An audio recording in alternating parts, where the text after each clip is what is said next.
O ator Bruno Galhaço registrou queixa hoje na delegacia pela injúria racial de que a filha dele, de 4 anos, foi vítima. A polícia do Rio afirma que a agressora vai responder pelo crime, mesmo que more fora do Brasil. Bruno Galhaço esteve de manhã na cidade da polícia, zona norte do Rio. Como protagonista de uma cena da vida real, foi registrar queixa na Delegacia de Repressão aos Crimes de Informática. A filha dele, a pequena Tíssomo, foi ofendida num vídeo postado na internet por uma brasileira que supostamente mora no Canadá. Eu senti, eu acho que o que qualquer ser humano decente sentiria, né? Tristeza, uma sensação de impotência, covardia, né? É uma criança. No vídeo, Day McCarthy, que se define como escritora, faz comentários racistas com referência ao cabelo e à cor da pele da criança. Titi foi adotada por Bruno e Giovanna Elbank no ano passado, depois de uma viagem ao Malawi, na África, um dos países mais pobres do mundo. A menina tem 4 anos de idade e esta não foi a primeira ofensa que ela recebeu. Ano passado tiveram 2 casos. O primeiro caso foi encontrado, era uma menor de idade. Ela respondeu tudo o que tinha que responder, os pais também responderam. Tem outro caso em andamento também que vai ser pego. Ofender a uma determinada pessoa por causa da cor da pele configura crime de injúria racial. A pena prevista é de 1 a 3 anos de prisão e o crime não prescreve, ou seja, ele pode ser investigado e julgado até daqui a 100 anos. A Polícia Civil abriu inquérito e descobriu que Day McCarthy se chama Daiane Alcântara Couto de Andrade, tem 28 anos e é capixaba. E não é a primeira vez que ela ofende alguém pela internet. Essa pessoa ela vai ser intimada a prestar depoimento.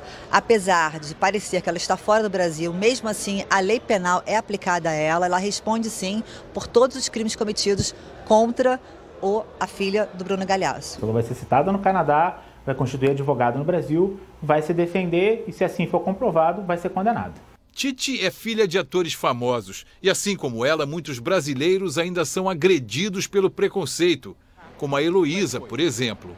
Eu era funcionária de um mercado, operadora de caixa, e eu estava atendendo e a cliente me ofendeu. Me senti mal, uma sensação de impotência, de não poder fazer nada, até porque eu estava exercendo meu trabalho, então não podia me defender. Eu estou aqui por todo mundo que foi ferido e foi desrespeitado. Porque o crime que ela cometeu afeta todo um país e muita gente que sofre com isso. Por e-mail, uma pessoa que se identificou como assistente de Daiane Alcântara Couto de Andrade disse apenas que ela não virá ao Brasil para responder pelas acusações. Quanto mais tempo uma trabalhadora brasileira investe em estudos e em preparação, maior é a desvantagem salarial dela em relação ao homem que tem a mesma formação. A conclusão é de um estudo da Fundação Getúlio Vargas. A beca, o chapéu, a faixa.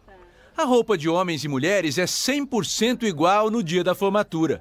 Mas depois, as diferenças aparecem. A pesquisa da Fundação Getúlio Vargas mostra que, no Brasil, o diploma ainda tem mais valor para eles do que para elas. Tatiana fez 2 faculdades e, trabalhando numa grande empresa, conheceu as diferenças de perto. Era muito claro, muito notório. Homens com a mesma idade que eu, com os mesmos cargos, muitas das vezes que eu, ganhando o dobro, o triplo do que eu ganhava. Na pesquisa, mulheres na faixa dos 40 anos sem diploma de ensino médio aparecem ganhando, em média, 28% menos que os homens que também não se formaram. Quando os dois têm nível universitário, a diferença aumenta para 47%. Em busca de reconhecimento, Tatiana deixou o emprego e montou o próprio negócio na área de alimentos. Aqui ela manda e elas ganham. Aqui comigo eu tenho outra mulher trabalhando e ela ganha mais do que os homens. Uma grande explicação para o diferencial de gênero figura na escolha de setor e ocupação e principalmente na escolha de empresas. Existem empresas que são mais, vamos dizer, mais favoráveis a reconhecer a produtividade feminina do que outras. A desigualdade nos salários entre homens e mulheres também varia com a idade. A pesquisa mostra que, aos 25 anos, as mulheres ganham 10% menos que os homens. A diferença sobe para 20% aos 35 e atinge o ápice aos 40, 22%. Depois, até o fim da carreira, a diferença vai baixando de novo. Aos 50 anos, por exemplo, é de 18%. Talvez isso possa ter alguma relação com a idade fértil da mulher, que isso gera um efeito adverso sobre a empregabilidade dela e o salário que ela consegue. É só olhar para essa imagem para perceber duas informações que a pesquisa comprova. Elas são maioria tanto nas fotos de formatura quanto no mercado formal de trabalho e estão prontas para mostrar que a mulher tem mais valor. Na foto, assim, com todos de beca, é difícil separar os homens das mulheres. Mas com o diploma na mão, elas querem provar que ninguém precisa usar roupa igual para receber tratamento igual. A Receita Federal divulgou hoje as regras para que o trabalhador intermitente que ganhe menos de um salário mínimo contribua para o INSS. A reforma trabalhista regulamentou esse tipo de contrato. Kelvin vive de bicos, canta em casamentos e formaturas, mas nada de contrato fixo. O valor da noite é combinado antes. Uns pagam mais, outros menos. Ele vê no contrato intermitente uma forma de tentar equilibrar as contas e voltar a contribuir para a Previdência.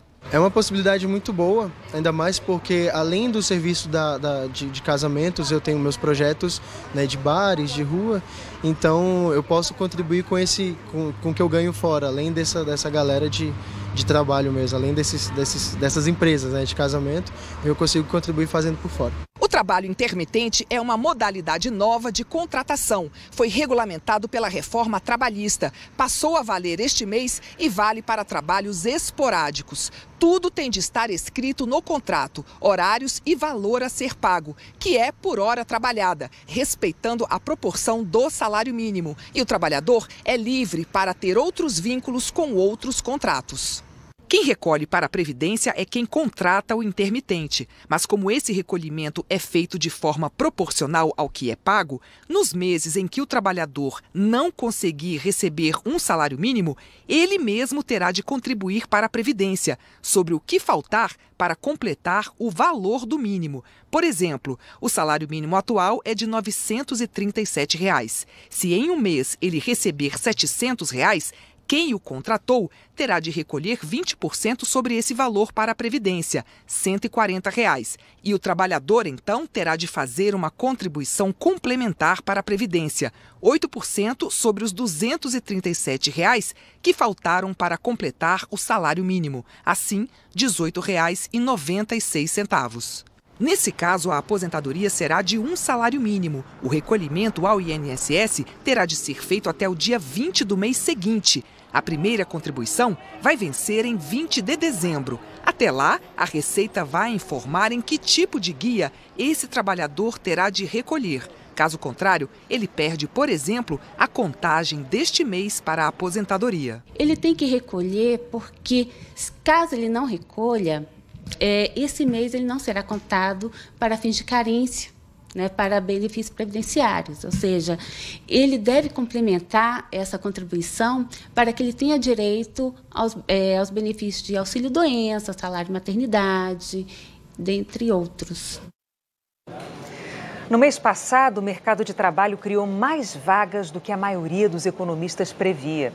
Para esses trabalhadores contratados, a carteira assinada foi quase uma licença para voltar a sonhar. 3 ex-colegas de trabalho e um drama em comum. Eles perderam o emprego ao mesmo tempo numa corretora de seguros. Aí é difícil dizer quantos sonhos foram embora junto com as vagas cortadas. Mudar para uma casa maior e, quem sabe, pegar um carro, né?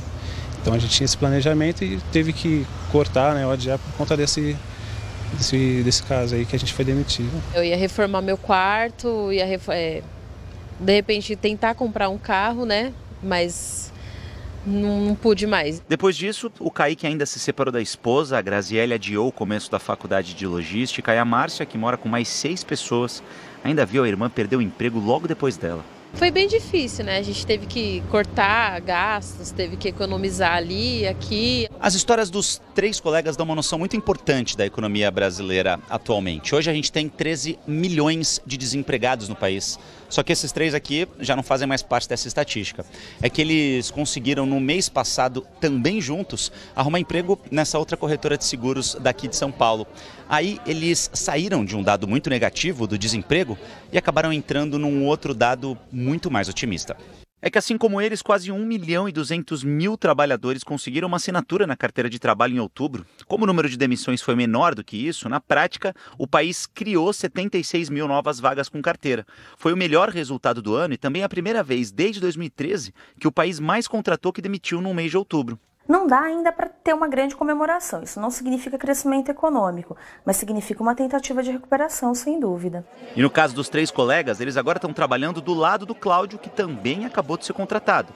Isso numa empresa que pretende assinar a carteira de mais 30 pessoas em dezembro. Eles me ligaram, eu fiquei muito feliz, né? Fui contratado e aí fiz o treinamento, enfim, deu tudo certo. Se o mercado de trabalho continuar melhorando, a reforma do quarto da Márcia sai, o Kaique zera as dívidas e os sonhos de todos eles ficam ainda maiores. Meu sonho agora é arrumar um canto para mim, né? Porque nada melhor que a nossa independência e conseguir dar uma vida legal para minha filha. Eu pretendo comprar meu carro, concluir minha faculdade. Agora o sonho voltou, né? Estava apagado e agora, graças a Deus, voltou. Esse número de empregos poderia ser ainda maior. Mas a burocracia para abrir uma empresa não ajuda. Se a gente está numa gráfica, papel não deveria significar problema. Mas essas pastas aqui são sim. Dentro delas tem meses de burocracia para abrir uma filial. O Mate, fundador da empresa, é alemão. 5 anos atrás, quando começou o negócio aqui no Brasil, achou que tinha ficado perdido por ser estrangeiro. Agora não pensa mais assim. Ele acabou de abrir uma loja nos Estados Unidos, enquanto a segunda, em São Paulo, tá aí, tentando sair do papel. Lá, somando todos os processos, todas as etapas, demorou menos de um dia para fazer o processo inteiro, o que aqui no Brasil, 5 anos atrás, demorou 5 ou 6 meses, e hoje, de novo, para a abertura da nossa filial na Faria Lima, está demorando 5 ou 6 meses. Para não perder mais tempo, os donos da gráfica já foram adiantando a reforma do local onde vai funcionar a loja nova. Agora, eles estão investindo sem saber ainda quando vão começar a receber o retorno desse dinheiro. Aqui em São Paulo, o tempo médio para abrir uma empresa é de 74 dias. E para regularizar o imóvel, são 529. Tudo por causa da burocracia. Esses números variam de uma cidade para outra, mas, em média, alguém que pensa em começar um negócio no Brasil leva 2 meses só para abrir a empresa. Já para conseguir todas as licenças e alvarás, são mais de 9 meses de espera. Segundo a ONG que fez a pesquisa, demora porque é difícil entender o que a lei pede. Também existem muitos processos repetidos. Por exemplo, licenças similares precisam ser expedidas por órgãos diferentes. Não tem uma central unificada onde o empreendedor vai lá e ele consiga resolver tudo. Cada parte do governo vai tocando a sua parte do processo e falta uma visão do todo para a gente entender o processo como único. Já tem lei para isso, falta aplicar. Algumas cidades se esforçaram para facilitar a vida de quem quer empreender. Eliminaram etapas e ofereceram muitos serviços online. No topo da lista dos municípios com melhores condições burocráticas estão Aracaju, Fortaleza e Belo Horizonte. Já Rio, Campinas e São Paulo ficam em último. O trabalho do Daniel é ajudar quem quer abrir um negócio. Ele diz que muita gente desiste por causa da burocracia. Tira o foco do empreendedor naquilo que de fato faz sentido, do que ele precisa focar, né? Que é se tornar mais eficiente, que é vender, enfim, ser mais competitivo. O prazo para compensação de cheques de até R$ 300 vai cair de 2 para 1 dia útil, como já acontece com cheques acima desse valor. Os bancos têm 6 meses para se adequar à regra. A Advocacia Geral da União anunciou hoje que poupadores e bancos chegaram a um acordo para encerrar quase 1 milhão de ações judiciais relativas a perdas causadas por planos econômicos das décadas de 1980 e de 1990. São os planos Bresser, Verão, Collor I e Collor II. Devem ser pagos cerca de 10 bilhões de reais. Esses pagamentos vão ser feitos por faixa de valor à vista ou parcelados. E quem aceitar o acordo precisa desistir das ações judiciais. O texto final desse acordo vai ser assinado na semana que vem e submetido ao Supremo Tribunal Federal. A seguir, celular sem a certificação da Anatel vai ser bloqueado. Preso o motorista bêbado que matou uma criança e 2 mulheres, uma delas grávida.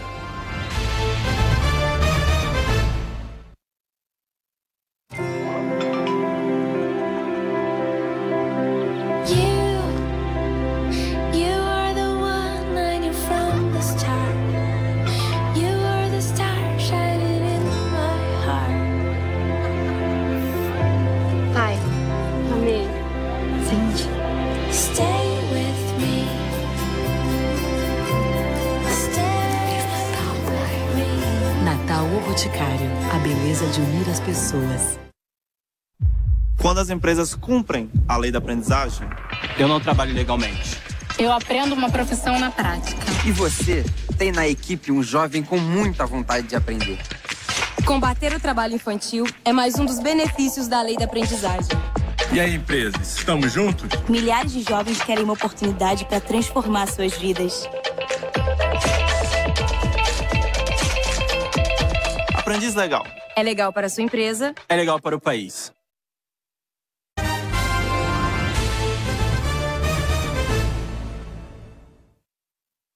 Depois de passar por um cateterismo na sexta-feira, o presidente Michel Temer recebeu alta do hospital em São Paulo. No Palácio do Planalto, em Brasília, Temer teve reuniões sobre a reforma da Previdência. O governo ainda não tem votos suficientes para aprovar as mudanças. O delator Emir Diniz Costa Júnior entregou à Lava Jato uma planilha do Departamento de Propinas da Odebrecht. Ela registra 4 lançamentos que somam R$ 700 mil em dezembro de 2010. O delator diz que é dinheiro gasto nas reformas do sítio de Atibaia. Os procuradores afirmam que é propina que a Odebrecht pagou ao ex-presidente Lula. A defesa do ex-presidente declarou que o Ministério Público quer usar uma planilha sem nenhuma referência a Lula como prova do pagamento para obras de um sítio em Atibaia, que o documento não tem relação com contratos da Petrobras e que Lula nunca foi dono do sítio nem recebeu valores ilícitos da Odebrecht e da Petrobras. A Odebrecht afirmou que continua colaborando com a Justiça e que está comprometida a combater a corrupção. Os procuradores da Força Tarefa da Lava Jato se reuniram hoje no Rio e disseram que 2018, ano de eleição, vai ser a batalha final da operação. O encontro marcou a integração entre as forças-tarefas de Curitiba, Rio de Janeiro e São Paulo. As 3 equipes vão atuar juntas no ano que vem. No ano que vem serão deflagradas algumas operações em conjunto pelas forças-tarefas. Será um ano de muito trabalho. E, enfim, nós estamos aqui como uma forma de demonstrar nossa unidade do Ministério Público Federal. Os procuradores defenderam os acordos de colaboração, as delações premiadas, como instrumento importante de investigação e disseram que esses acordos precisam ser respeitados. Nós precisamos entender que quando nós estamos diante de um caso de macro-corrupção, de corrupção do próprio sistema político, cabe ao Ministério Público o papel preponderante de negociar esses acordos. E nós precisamos agora fazer com que não haja, por parte do Estado, um comportamento de má-fé em relação aos próprios colaboradores. Os procuradores divulgaram um documento, a Carta do Rio de Janeiro, em que revelam alguns números da Lava Jato. 416 pessoas foram acusadas por crimes como corrupção, lavagem de dinheiro e organização criminosa. 144 réus estão condenados a mais de 2.130 anos e mais de 11 bilhões de reais estão sendo recuperados. Os procuradores disseram que o futuro da Lava Jato na luta contra a corrupção e a impunidade histórica no país depende do apoio da sociedade. E isso passa pela eleição do ano que vem. Os integrantes das 3 forças-tarefas afirmaram que é preciso eleger políticos de ficha limpa e comprometidos com o combate à corrupção. As 3 forças-tarefas têm que se unir e juntamente com a sociedade para que mudanças sejam implementadas, que nossa legislação seja melhorada e aprimorada para que seja feita com efetividade o combate à corrupção. A luta contra a corrupção não é só do Ministério Público Federal, mas de todos os brasileiros. Deltan Delagnol, coordenador da Força Tarefa no Paraná, disse que nenhum procurador tem pretensão eleitoral e que o ano que vem vai ser decisivo para a Lava Jato. 2018 é a batalha final da Lava Jato, porque as eleições de 2018 determinarão o futuro da luta contra a corrupção no nosso país. É a eleição de deputados federais e senadores que determinará se existirão ou não retrocessos na luta contra a corrupção e se existirão reformas e avanços que possam trazer um país mais justo, com índices efetivamente menores de corrupção e de impunidade. O presidente do PR, Antônio Carlos Rodrigues, está foragido desde a última quarta-feira.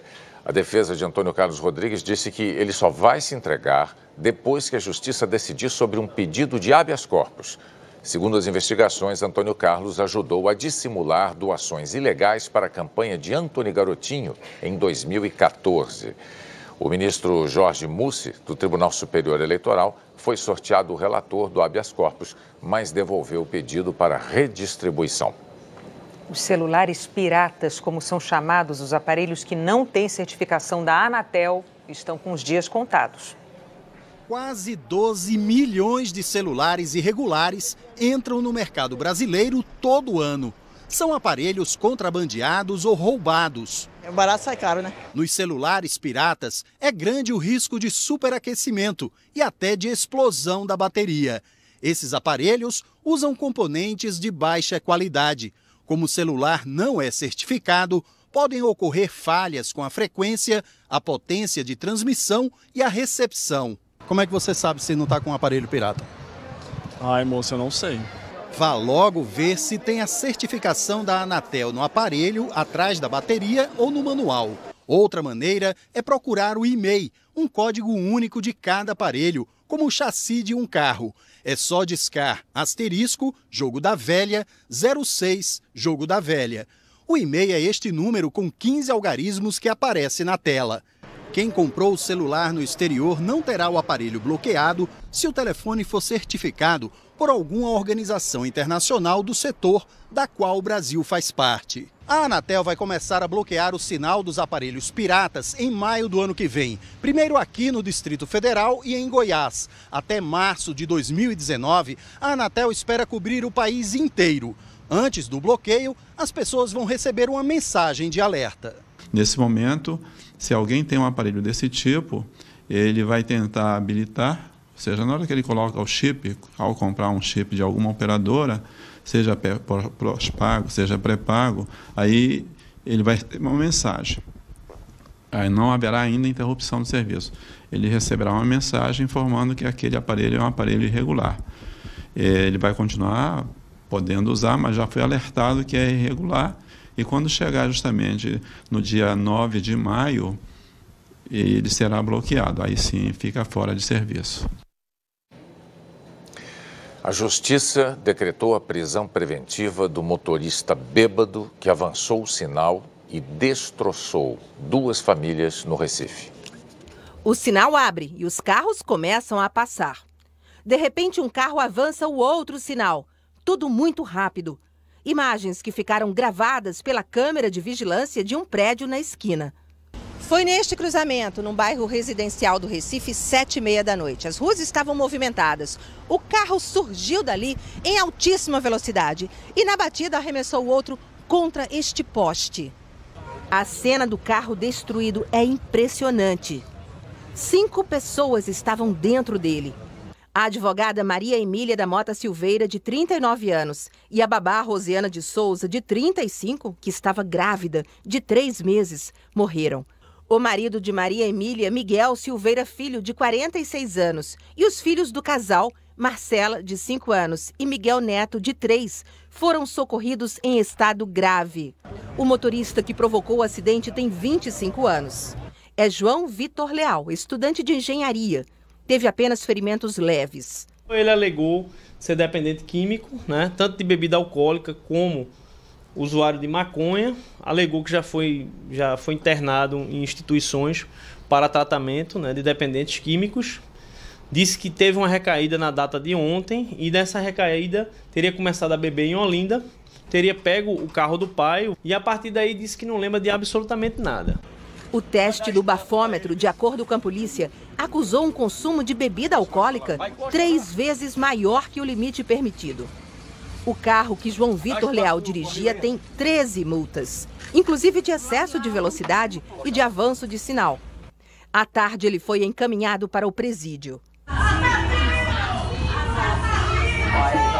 Enquanto os amigos e os parentes velavam a mãe, os médicos anunciaram a morte do filho Miguel Neto. Quantos casos mais terão que acontecer para que atitudes eficazes possam vir à tona, certo? E que famílias, filhos, netos, bisnetos não fiquem aí nessa situação. O estado de saúde de pai e filha é considerado gravíssimo. Em 2017, o estado de São Paulo apreendeu mais de 70 veículos com dívidas milionárias em multas. Só um deles tem quase 26 milhões de reais para pagar. O pneu está careca, o para-choque desalinhado, mas a Kombi foi recolhida por outro motivo: as multas. Em 8 anos acelerando pelas ruas de São Paulo, ela levou 2.000 multas e atingiu a marca de quase 26 milhões de reais em dívidas com o Estado. O valor de mercado da Kombi, ano 2008, é de R$ 21.812. Com o valor das multas, daria para comprar 1.184 carros iguaizinhos. O carro pertence a uma empresa e isso explica a dívida milionária.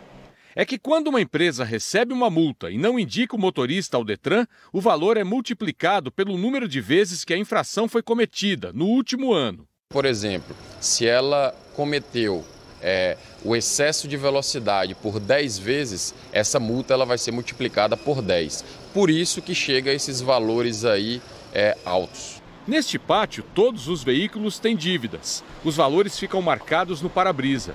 Este ano, o Detran de São Paulo já apreendeu mais de 70 veículos com débitos milionários. Existe um ranking dos veículos com as maiores dívidas em São Paulo. E um deles é este caminhão aqui. São quase 20 milhões de reais. Aí a gente anda um pouco mais no pátio e encontra esse carro forte azul. A dívida atualizada dele passa dos 18 milhões e meio de reais. Com esses valores milionários, dificilmente os donos pagam a dívida para recuperar os veículos.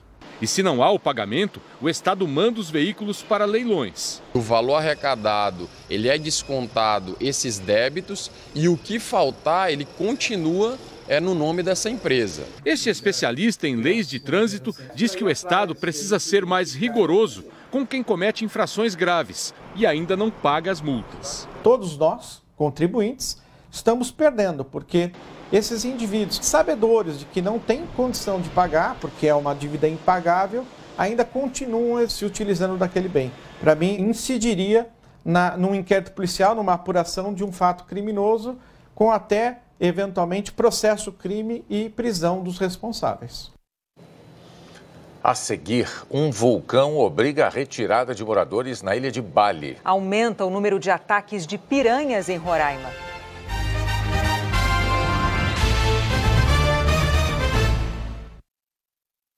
E aí o papai criou a nova gasolina Chave Power. E o carro andou que nem um foguete. Eu vou explicar para vocês como funciona. Você tem carro? A gasolina entra por aqui. Protege o motor, faz o pistão trabalhar melhor. Melhora a performance, E melhora muito o rendimento. Nossos engenheiros acabam de criar a melhor Chave Power de todos os tempos. É um produto tão lindo. É humano querer contar para todo mundo, né?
quinta, a Dinê recebe Adriane Galisteu, Eduardo Sterblit e Ludmilla.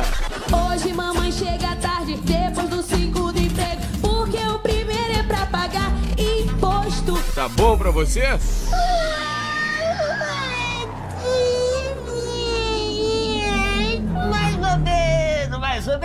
Mais ou menos. Depois do futebol, espere pelo inesperado no Ad Night Show.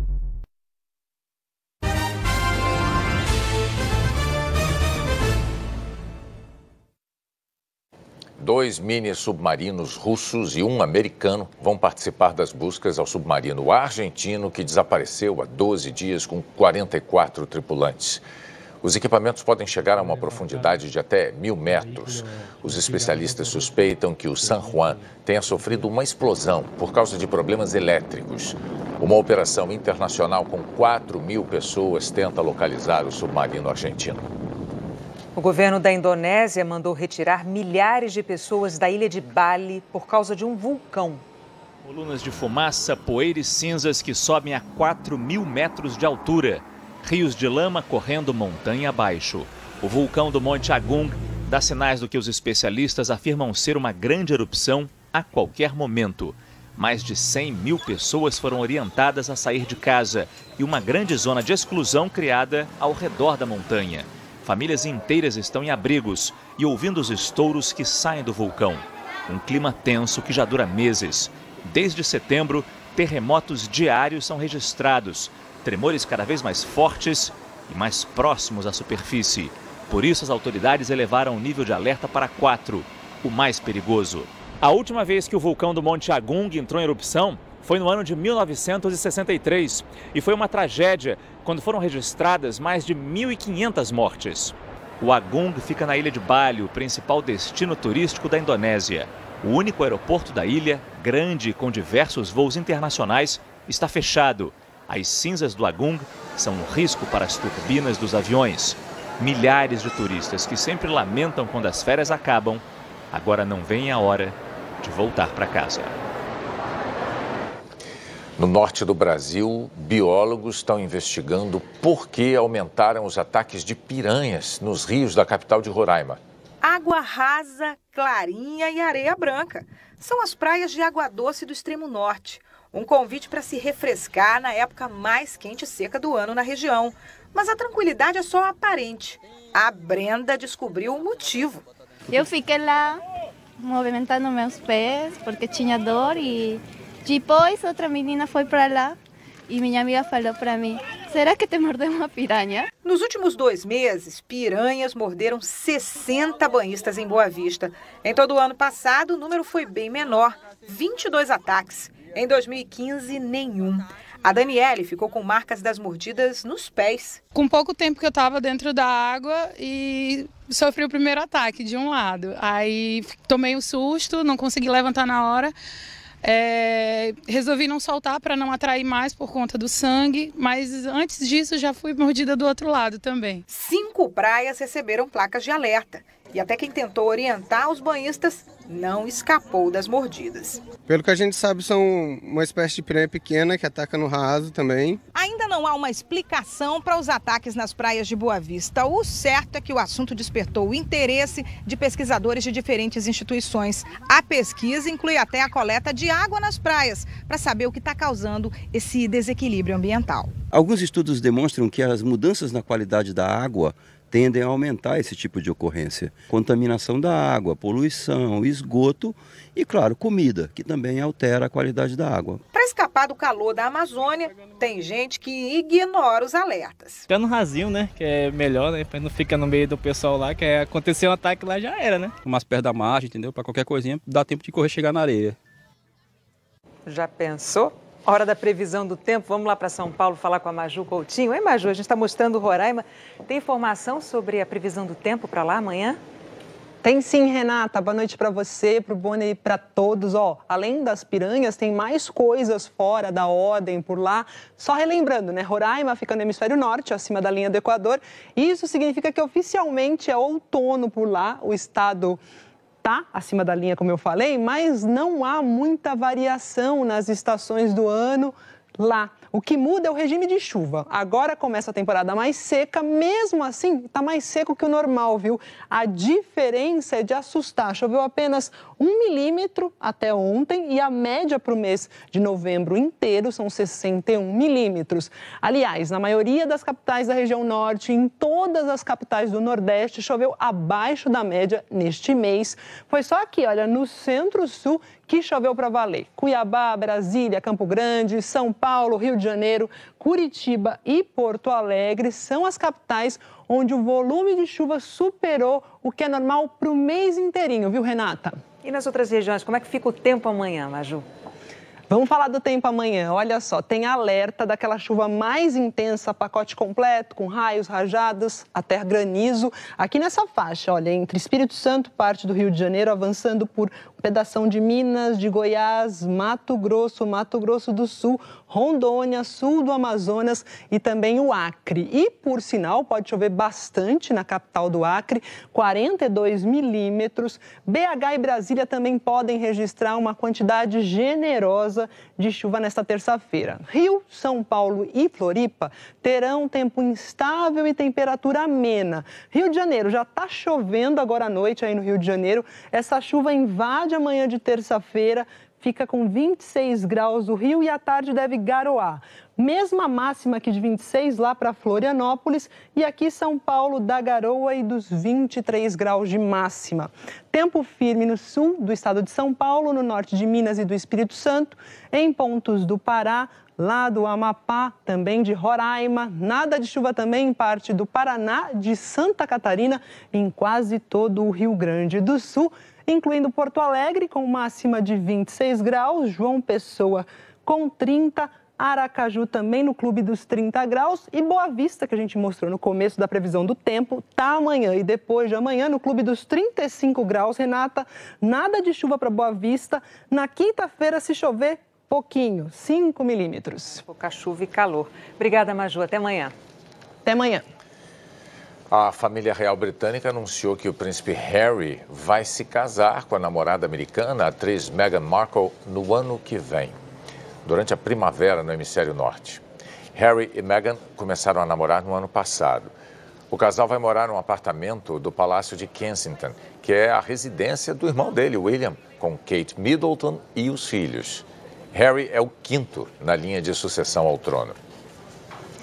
O Papa Francisco chegou hoje a Myanmar, no sudeste da Ásia. É um país de maioria budista, criticado no mundo inteiro por causa da perseguição a uma minoria muçulmana. O Papa Francisco vai ou não pronunciar este nome, Rohingya?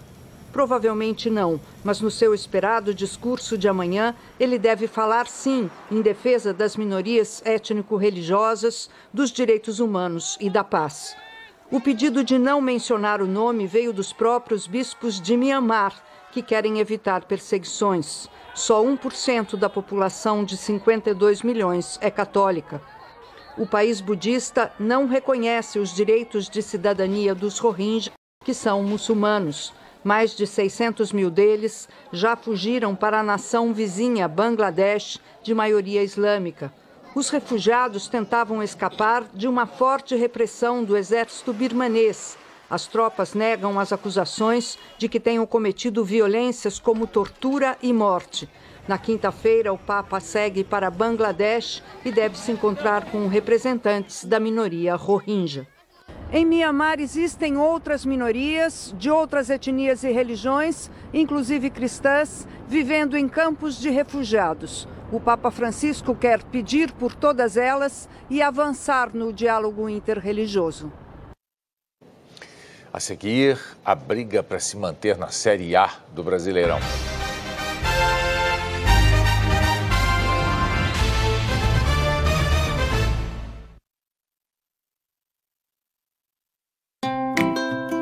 O que é a nova bebida de coco da Obrigado? Eu sei que é de coco, né? Se é bebida, é pra beber. Ai, eu tô louca pra descobrir. A gente explica.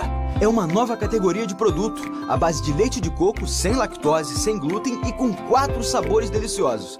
Original, chocolate, manga e maracujá e morango, banana e linhaça. Experimente e descubra você mesmo. Obrigado, a verdadeira empresa de coco. Obrigado, obrigado, obrigado. Hoje, depois do Jornal Nacional, o tempo passa em O Outro Lado do Paraíso. E Clara está pronta para dar a volta por cima e fazer justiça. Em seguida, Steve Carell tenta de tudo para reconquistar seu grande amor. O que quer fazer comigo? Eu quero exibir você para minha ex-mulher para fazer ciúme. Amor a toda prova, em Tela Quente.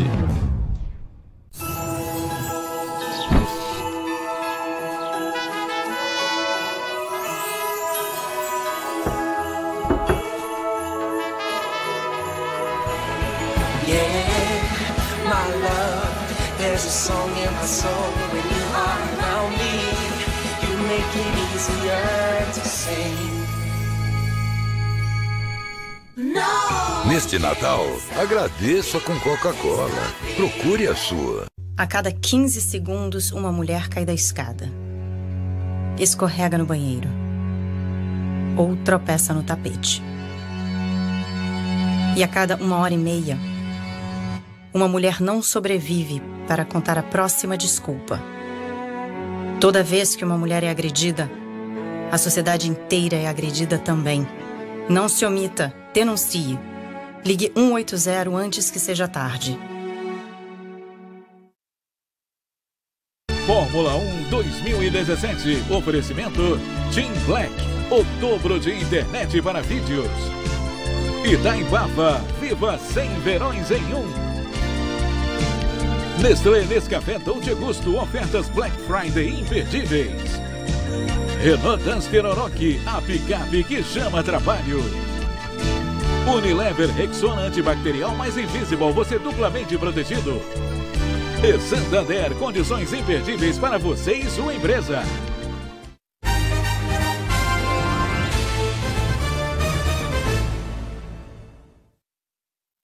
Terminou ontem no GP de Abu Dhabi, um dos campeonatos mais disputados da Fórmula 1 em muitos anos. Quem analisa é o Reginaldo Leme. O que aconteceu de melhor para a Fórmula 1 foi a Ferrari ter entrado na briga com a Mercedes em 2017. Foi a primeira vez em 4 anos que a equipe alemã teve uma rival à altura. Sebastian Vettel e sua Ferrari lideraram o campeonato até a 13ª das 20 corridas. O alemão e Lewis Hamilton foram protagonistas de uma briga que teve disputas roda a roda de altíssimo nível e até uma polêmica batida de propósito, como no Grande Prêmio do Azerbaijão. Ironicamente, o campeonato foi decidido em consequência de uma desastrosa largada de Singapura entre 2 companheiros de equipe, Vettel e Raikkonen. Dali em diante, Hamilton disparou na frente e terminou o ano com 9 vitórias. No encerramento do campeonato em Abu Dhabi, o já tetracampeão evitou o ataque ao companheiro Valtteri Bottas, que venceu pela 4ª vez na temporada. Essa chegada dos dois lado a lado marcou a 40ª dobradinha da história da equipe alemã. A comemoração foi tripla: do vencedor, do campeão e de Felipe Massa, que deu seu adeus à Fórmula 1 depois de 15 anos e 269 GPs. Para quem curte a Fórmula 1, vai ser uma longa espera. Serão 117 dias até o GP da Austrália em 25 de março. Fica a torcida para que mais equipes e mais pilotos façam de 2018 um campeonato tão concorrido, emocionante e festejado como o que a gente viu este ano. O Comitê Olímpico do Brasil marcou para o dia 6 de dezembro uma nova assembleia para rediscutir a participação dos atletas no colégio eleitoral da entidade. Na semana passada ficou decidido que os atletas teriam direito a apenas 5 votos contra 30 dos dirigentes. A proposta, derrotada de maneira polêmica, daria 12 votos aos atletas.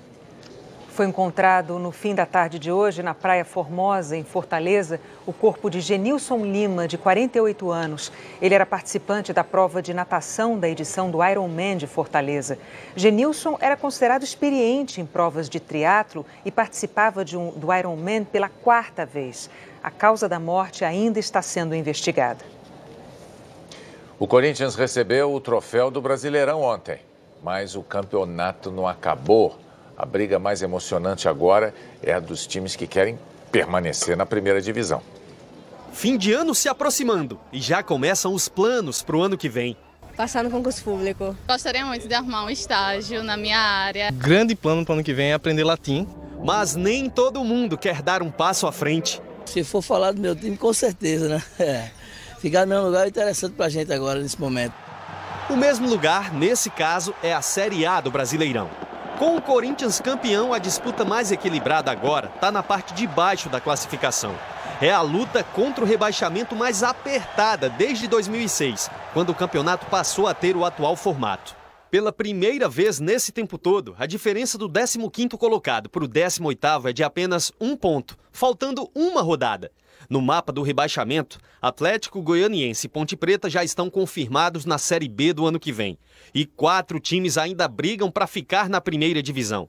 Desses, 2 vão ser rebaixados no domingo. Na última rodada, Vitória e Coritiba só dependem de si para se salvar. Vamos treinar forte, vamos buscar, é possível.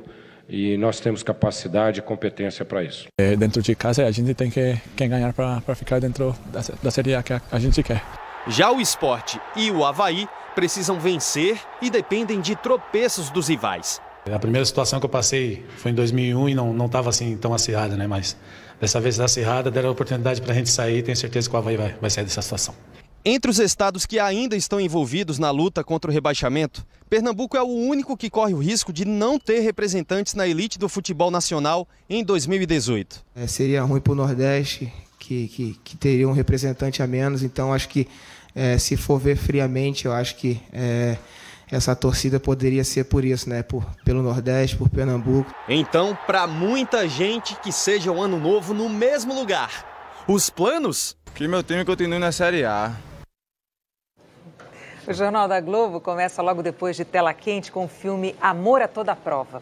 Boa noite. Boa noite e até amanhã.